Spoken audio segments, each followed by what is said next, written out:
All our cookers are fitted with thermocouples, one at each burner. These are heat sensing devices that allow gas to be released from the valve only when the flame is lit. When the flame goes out, the gas is shut off. A thermocouple needs to get up to temperature before it can do its job.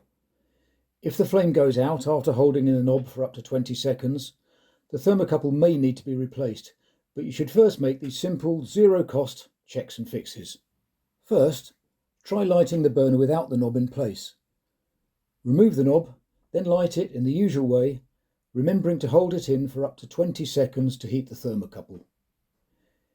If the flame stays lit without the knob, then interference between the knob and the faceplate is the issue. You just need to shim the knob a little to help it stand clear. You could put a washer or two on the valve stem, but we recommend that you pack the back of the knob with a little silver foil. We've made a separate video showing how to do this in a bit more detail. If the problem persists, remove the grid, twist off the cap and lift the flame spreader away.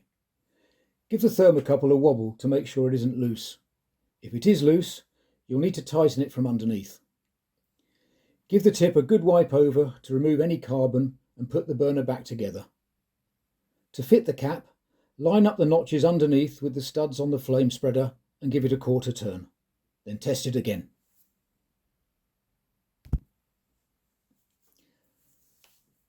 Please bear in mind that if the cap and spreader are not seated correctly, the characteristic of the flame will be adversely affected, or the burner may not light at all.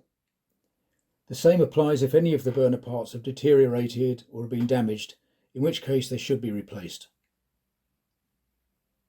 Hopefully one of these simple checks will fix the problem, but thermocouples do unfortunately have a finite life. Please visit our website or contact us if you need to buy any spares.